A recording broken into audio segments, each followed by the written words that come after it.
Take Back Your Health Now, Episode 57. You're listening to the Take Back Your Health Now podcast, the show that interviews the top doctors, athletes, trainers, and entrepreneurs to help you find the holy grail of health. Now here's your host, Dr. Dan Margolin. Hi, this is Dr. Dan Margolin with another segment of Take Back Your Health Now, where we pull out all the stops in search of health's holy grail. Today we have Holly Bertone. She is an author, blogger, and healthy living advocate. She's the president and CEO of Pink Fortitude LLC. Holly is a breast cancer and Hashimoto's survivor and turned these two significant health challenges into an enterprise of healthy living. She inspires others with her quick wit and brutal honesty. Holly is a certified natural health professional and is enrolled in a Naturopathic Doctorate program. She holds a master's degree from Johns Hopkins University, a bachelor's degree from Elizabethtown College, and is a project management professional PMP. Holly, welcome to the show.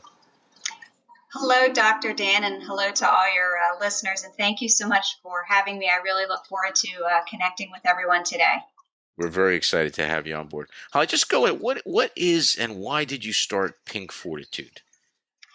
I was diagnosed with breast cancer at the age of 39, and blogging, just, family and friends, my parents and some friends back home, and just to kind of keep them updated about my breast cancer journey.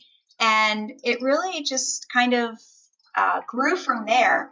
And the name Pink obviously is the nod to breast cancer, but Fortitude was my mother's life word. She has Addison, and so that's all I've ever known was, growing up and her being sick and basically living every day to the fullest and, never saying no to a challenge or an opportunity.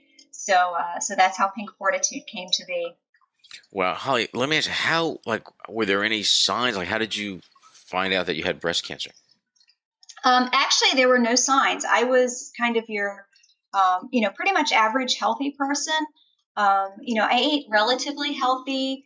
I certainly enjoyed my sweets in moderation and for some drinks with my friends on the weekends, but nothing too crazy. I raced Xterra triathletes. So I was pretty active, never really, cancer or any kind of illness was never really on my radar. And one morning I woke up and I felt the lump. And, it's one of those things you go through about a month or so of, biopsies and mammograms and MRIs and tests.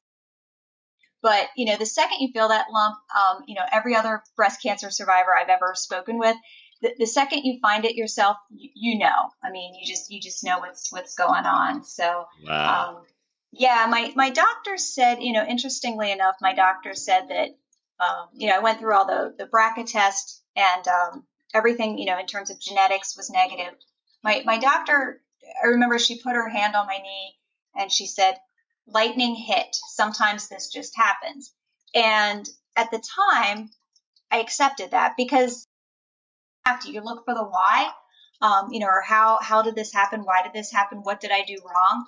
But at the same time, 6-7 years later, after, really diving into clean living, I'm learning a lot more about cancer prevention and, dietary and lifestyle. And, there are probably a lot of things, over the course of one's life that you can do, to really help minimize those chances. Was there a family history of breast cancer? There was not. Absolutely no one on either side of my family had breast cancer. Wow. And the other thing you said, you had Hashimoto's disease. Can you explain what that is and what was the background story to that? Oh, sure. So during cancer, I had chemo and I had surgery, chemo, and radiation. And, obviously everything took a toll on my body. And after treatment was over, I wasn't getting better. And mind you, at this point now I had turned, trying to think. So I was 39, getting ready to turn 40 and, still relatively, as they say, young and healthy. And my doctors kept saying, oh, well, your body's been through a lot. It's going to take a lot of time to recover. And while part of me accepted that, I also looked at some of my friends, not that we're supposed to compare, but after treatment, went back to, relatively normal living, not back to the way things used to be, but they certainly weren't down for the count every single day. Right. And over that year, my health just kept getting worse and worse. So finally, they did a lot of tests and came up with some thyroid issues. I went to an endocrinologist, and he diagnosed me with Hashimoto's. Basically, gave me some medicine, patted me on my back, and said everything will be okay. Well, fast forward, the medicine wasn't working, and my health was still getting worse and worse. And it just was not getting better. And when I say my health was getting worse, it was basically the fatigue. They talk about the chronic fatigue. I would wake up after 8 hours of sleep, 9 hours of sleep, 10 hours of sleep. It didn't matter. I would wake up absolutely. I would be so tired during the day that I could barely stay awake. I would go to work. I worked a full-time job. I would go to work, and I would literally pray that I would get home safely, just from driving home and not falling asleep. And now, were you thinking some of this was related to the chemotherapy? Is that what your initial thought Right, process right. was? Like I just wasn't sure. I mean, I figured, okay, between the chemo and now I have Hashimoto's, and I just kind of assumed this is how my life was supposed to be. I had horrible, horrible migraines, and I had not to go into too much TMI, but I called them space in the bathroom, probably about 4 to 5 or 6 a day. Wow.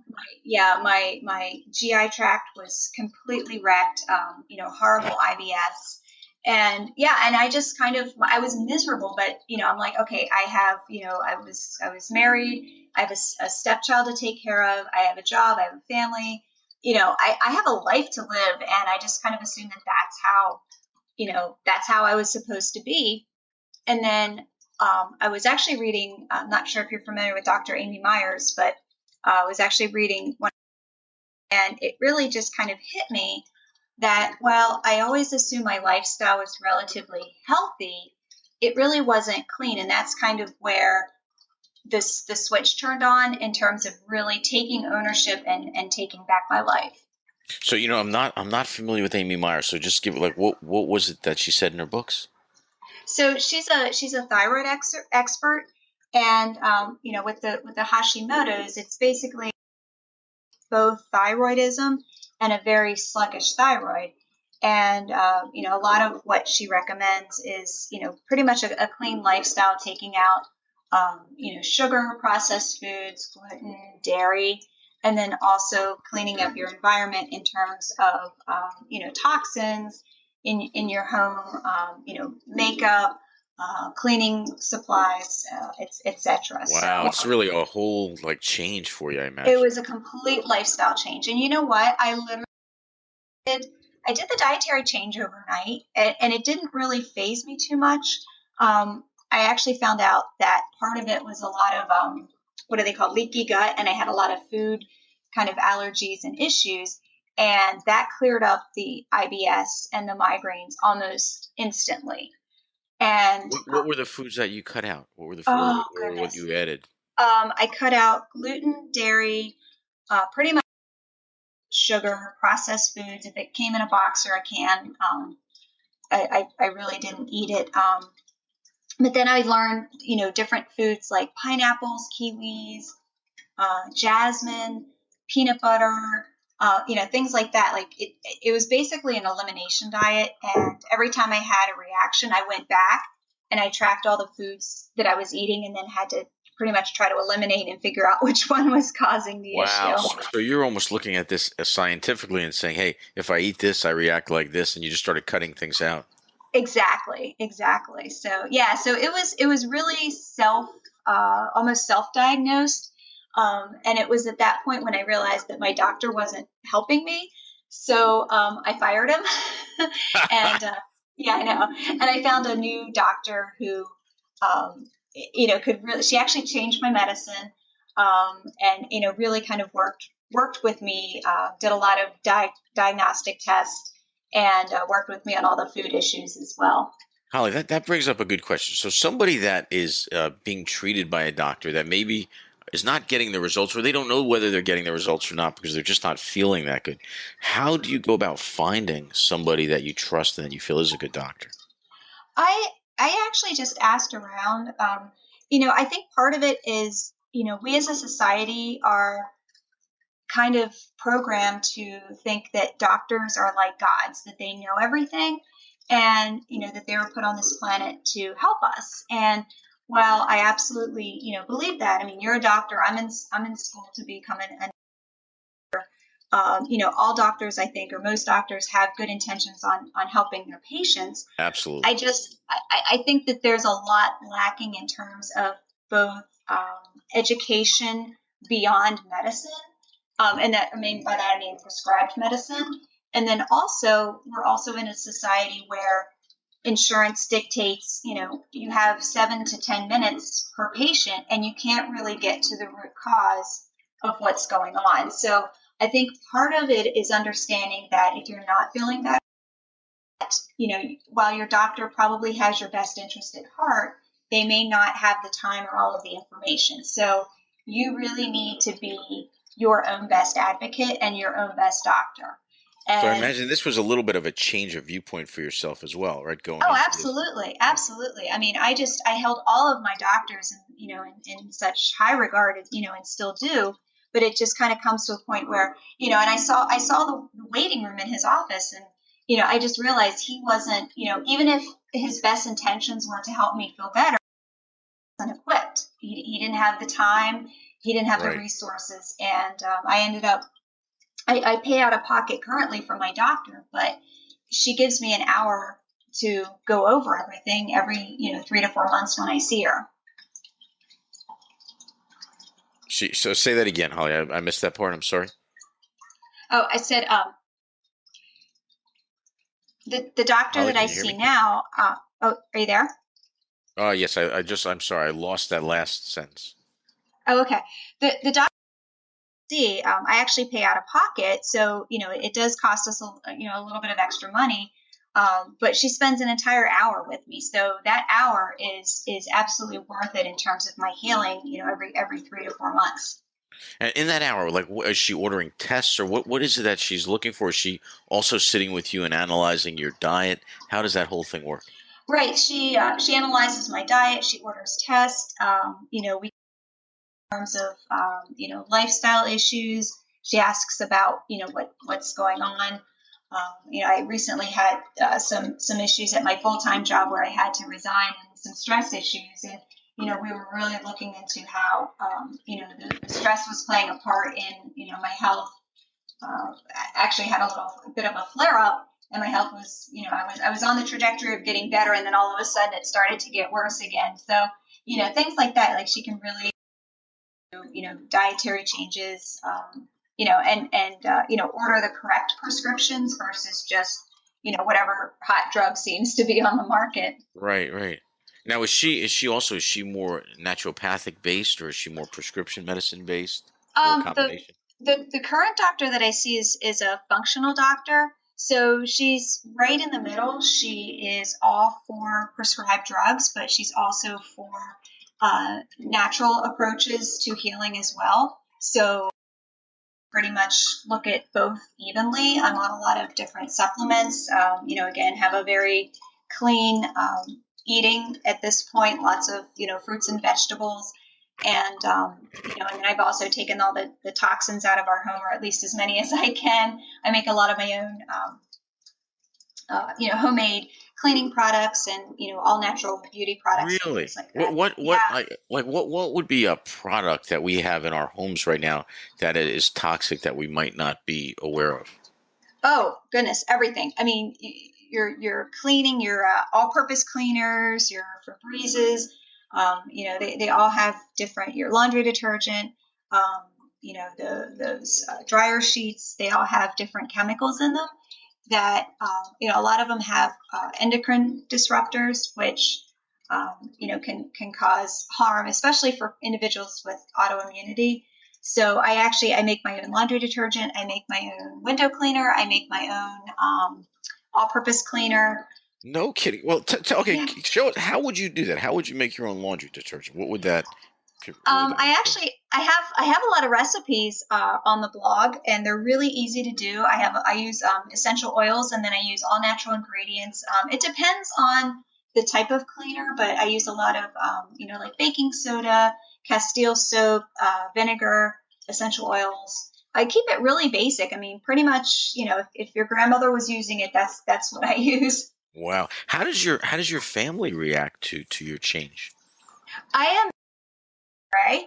So, you think, big Mr. Tough Man would, think that all of this, was kind of silly and, whatever. But he sees the health progress that I've been making, and he actually enjoys the new foods that I make, the new recipes, and he in terms of the cleaning products, that's he's as long as the house is clean, he doesn't care. Right. But Sure. yeah, but he actually, I mean, the soaps, I make soaps for him, and my stepson as well. They're both pretty much on board. So That's awesome. I was That's surprised awesome. at how, I'm not surprised at how supportive they are, but surprised at, how much that they've really taken on to everything and all the changes.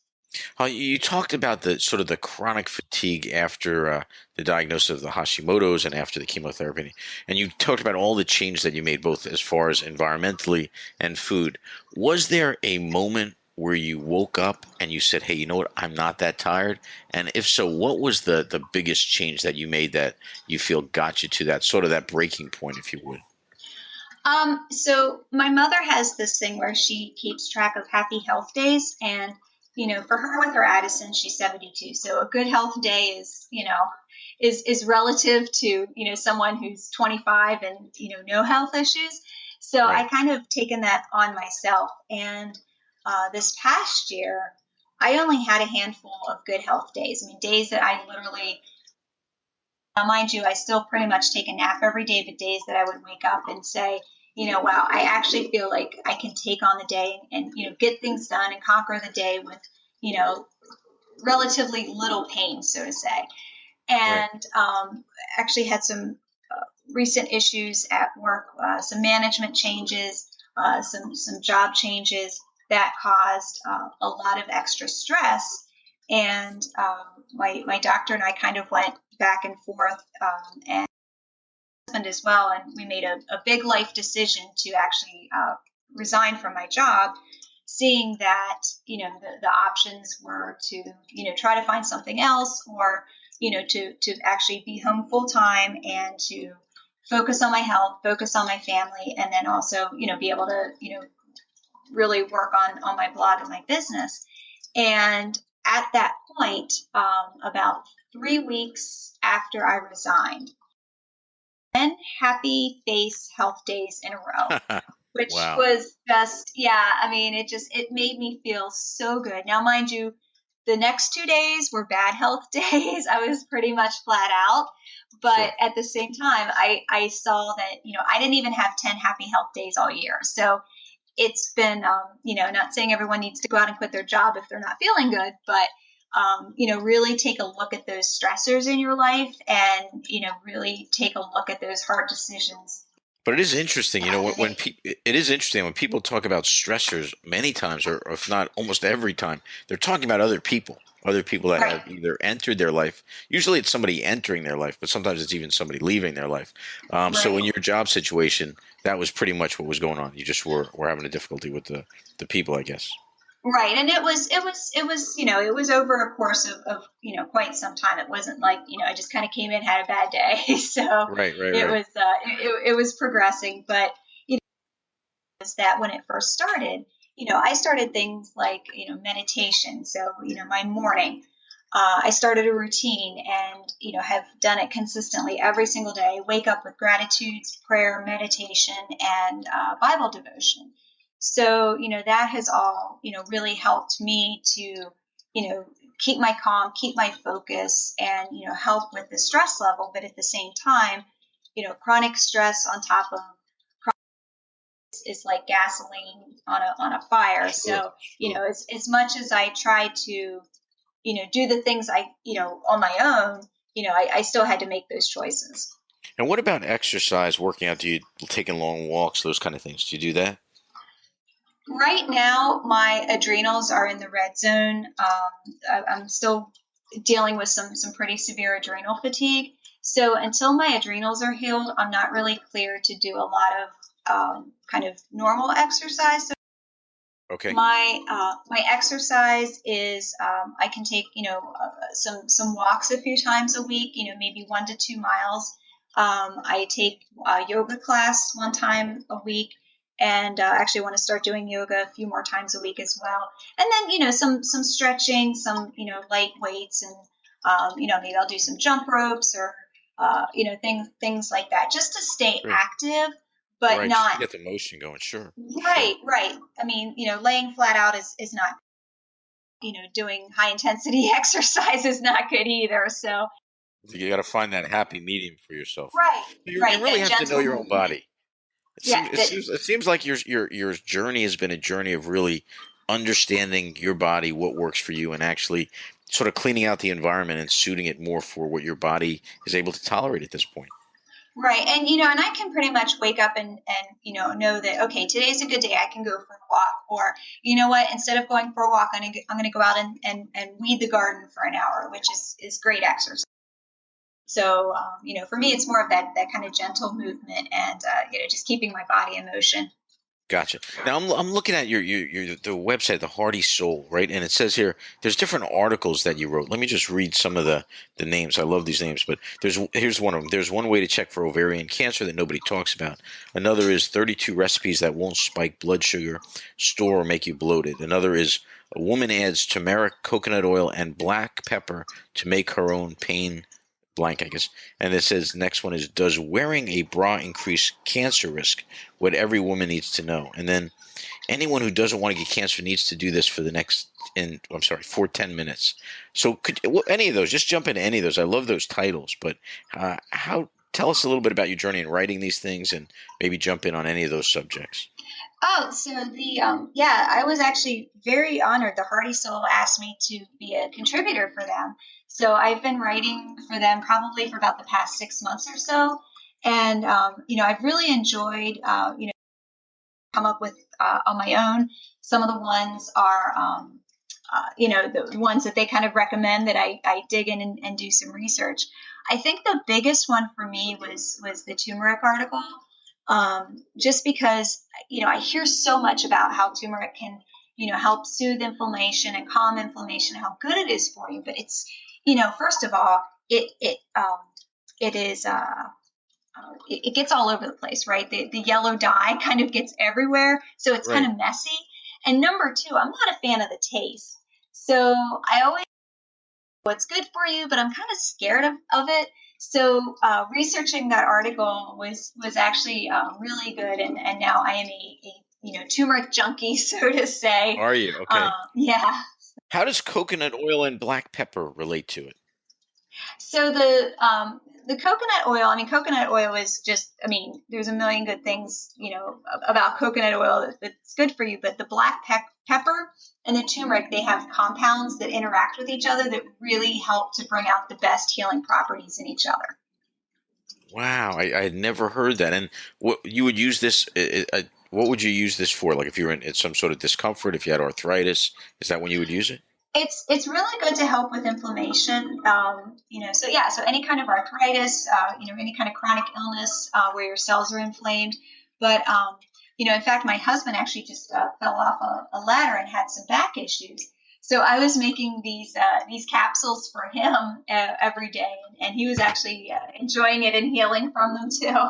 Oh, that's great. That is great. Holly, so, with our show, we're really, the premise is that we're in search of the holy grail of health. If I were to pose that question to you, like what you thought the holy grail of health is, what would that be? Oh goodness, we're all Put you on the searching for the spot, holy right? grail, right? Yeah. Yeah. Um, for me, it's I kind of look around at everyone, and waking up with chronic, watching my mother go through her chronic health issues, And then looking around at people who, seem to have, normal, happy, healthy lives, and they're miserable. And, I think part of finding that holy grail is finding your own happiness and finding your own passion and, living your life to its fullest potential. And, no one can do that for you but yourself. And, I think that's kind of watching her as my inspiration and trying basis. I mean, even on my bad days, I still find my happiness. So, even if my health isn't great, I'm still happy. So I think that's part of it. Well, you're definitely inspiring others with your journey and letting people know about it. It's greatly appreciated. Tell us about any kind of cool projects you have coming up. Oh, sure. So the what I went through recently at work had to do with some against my autoimmune. I mean, it's an invisible illness, and it's really hard, to see chronic fatigue and joint pain and things like that. So I'm actually writing a book. I have several books written already, but I'm writing another book on how to navigate autoimmune your autoimmune disease in the workplace, and actually getting some really interesting. Sharing my own personal story, very in depth, and also getting some really interesting interviews from people who are in the know about, kind of the good, the bad, and the ugly of, and then also reality. So that'll be out sometime this summer, and I'm very excited to be able to help some others in their journey.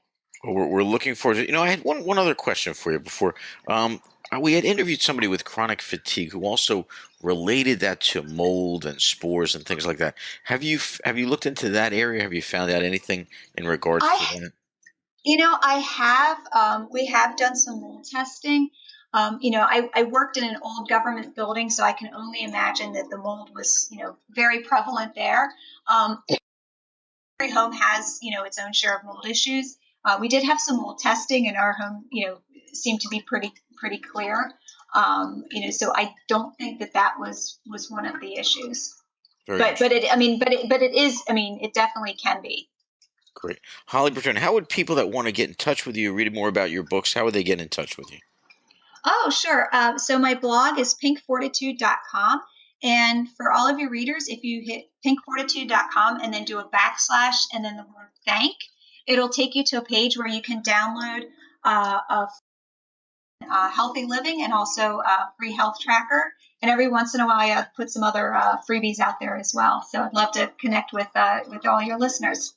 Awesome. Holly Bertone, thank you for being on Take Back Your Health Now. Greatly appreciated. Sure. Thank you so much for having me. I really appreciate it as well. This episode is sponsored by New Jersey Foot and Ankle Center in Oredo, New Jersey.